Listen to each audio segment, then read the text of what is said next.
오늘은 열왕기하 12장 말씀 통해서 하나님을 버린 자의 비극이라는 제목으로 같이 이제 은혜 나누겠습니다. 아달랴는 아합과 이세벨의 딸입니다.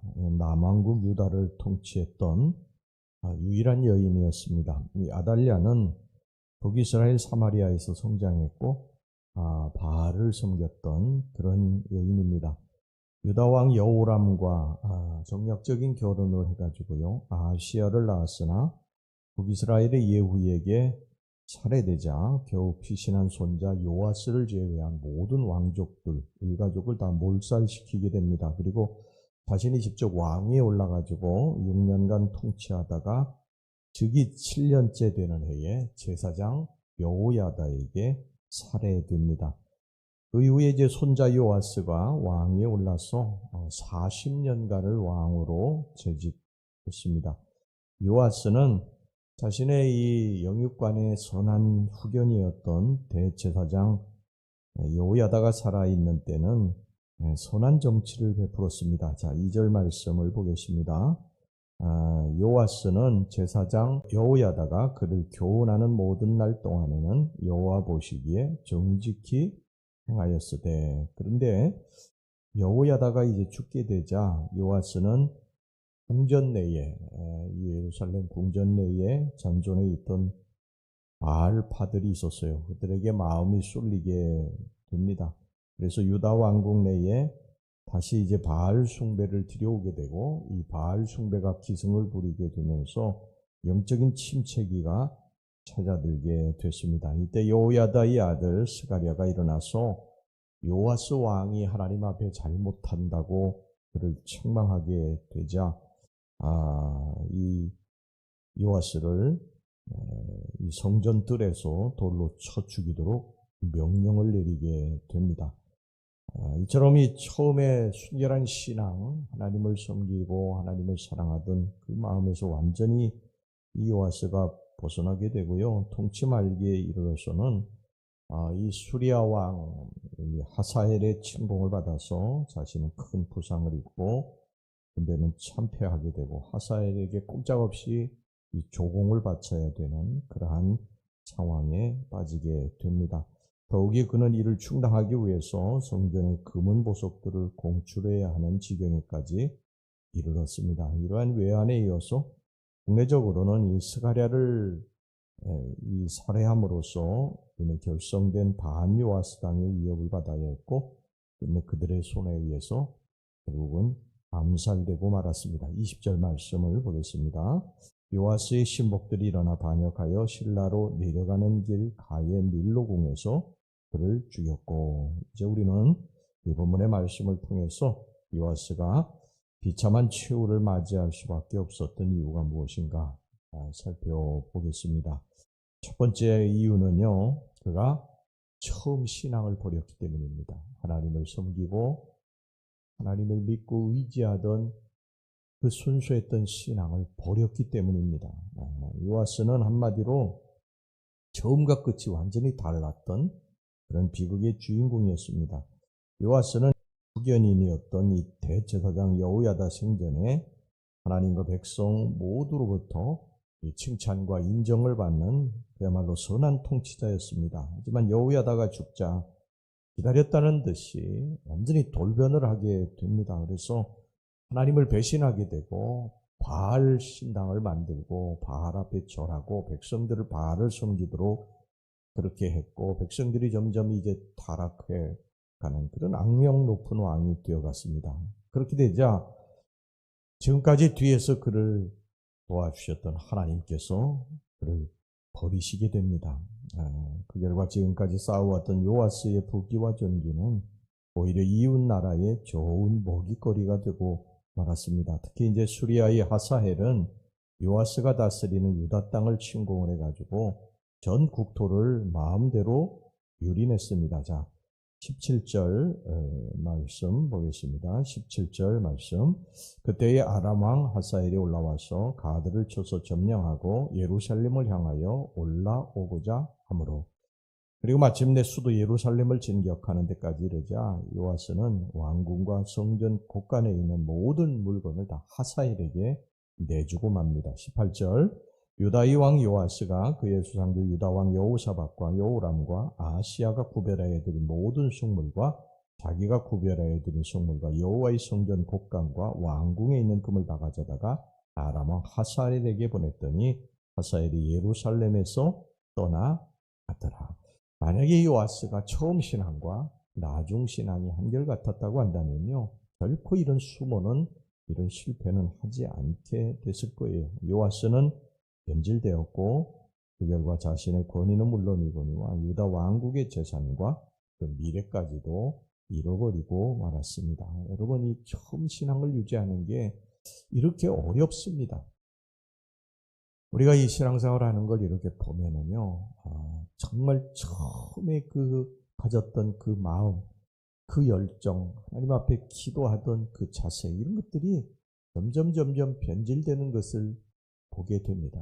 그런데 여러분, 이것이 망하는, 멸망으로 가는 지름길이에요. 지름길. 우리가 변하는 것, 신앙이 변하는 것. 기도하던 사람이 점점 기도하지 않게 됩니다. 기도의 자리에 있던 사람이 점점 기도의 자리에 없게 돼요. 하나님 앞에 예배드리고 그 하나님을 향한 열정의 찬송을 부르고 경배하던 그런 사람들이 어느 순간에 하나님의 전에 보이지 않게 되고 세상과 버타게 되고, 주의를 정말 생명처럼 지키던 사람들이 한 번씩 두 번씩 점점 주의를 빠지고 하나님과 멀어지게 되고, 그러면서 그는 점점 이제 멸망의 길로 가는 것을 보게 됩니다.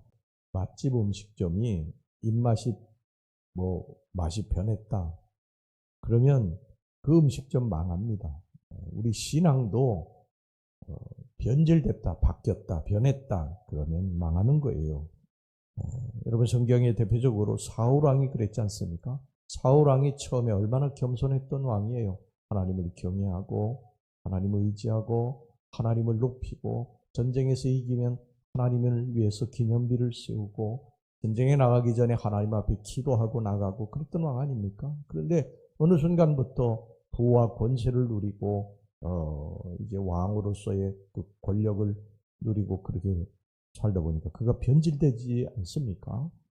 하나님 앞에 전쟁에 나가는데 기도하지 않습니다. 더 이상 기도하지 않고 전쟁에서 이겨도 하나님을 위해서 기념비 세우지 않고 자신을 위해서 기념비를 세우고 그러지 않습니까?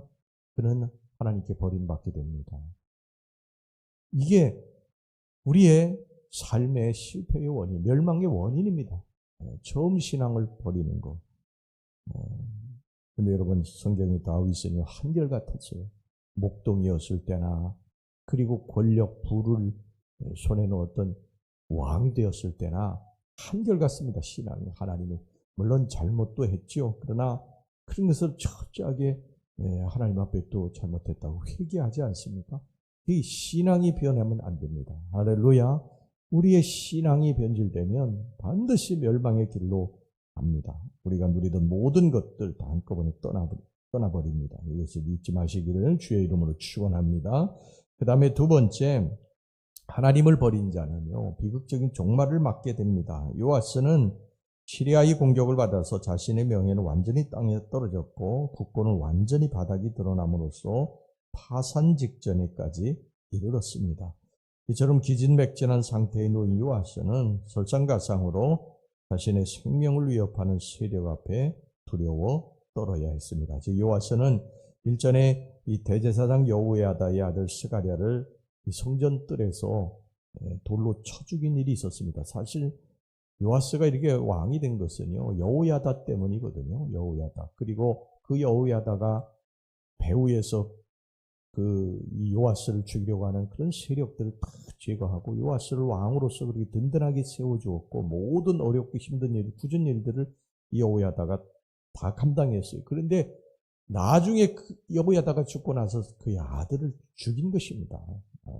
올바른 말을 한다고 그래서 성전뜰에서 돌로 쳐 죽이는 그런 악한 일을 저지르게 됐죠.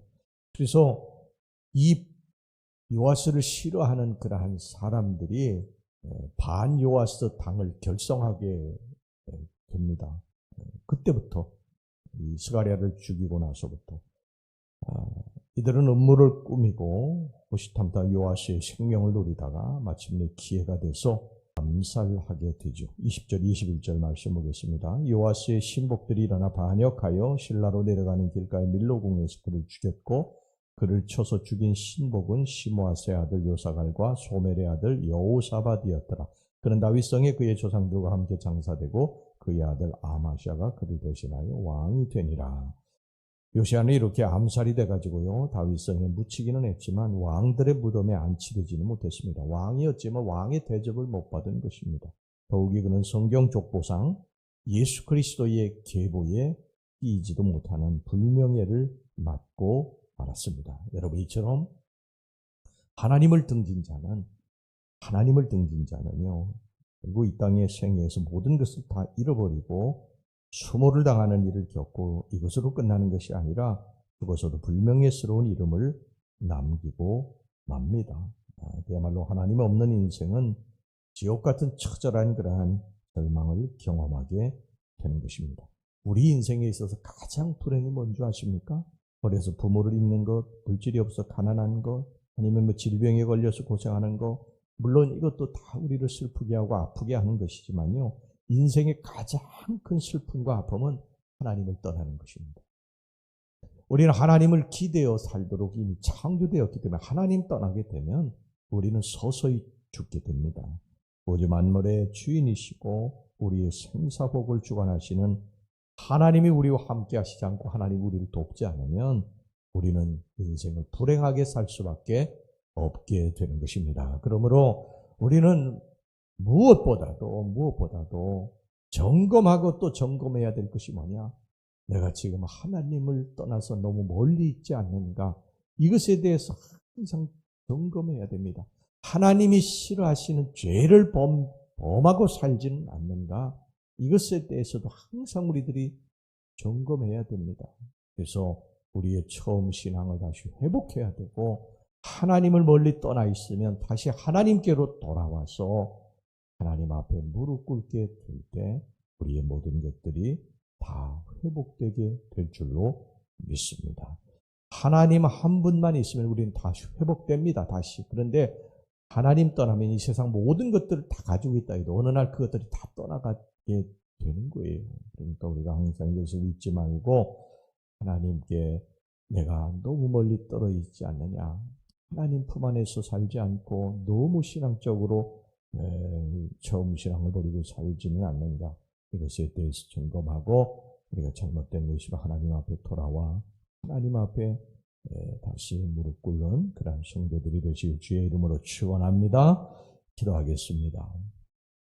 하나님 아버지, 오늘 요아스가 비참한 치유를 맞은 이유에 대해서 같이 살펴보았습니다. 그가 처음에는 바알 신당을 파괴하고 하나님을 숨기고 하나님을 의지했던 왕인데 그 처음 신앙을 버렸기 때문에 그가 어려움을 겪었고, 그가 하나님을 결국은 버렸기 때문에 그는 왕자에서 암살을 당해 죽는 비참한 치유를 맞았다고 그랬습니다. 하나님, 우리들도 역사의 주인이신 하나님 앞에서 어떻게 살아야 할 것인가를 가르쳐 주셨으니 우리 하나님, 우리들이 처음 신앙을 버리지 않게 해주시고 하나님을 버리지 않고 하나님과 멀리 떨어져 살지 않게 하여 주시옵소서. 예수님의 이름으로 기도하옵나이다. 아멘.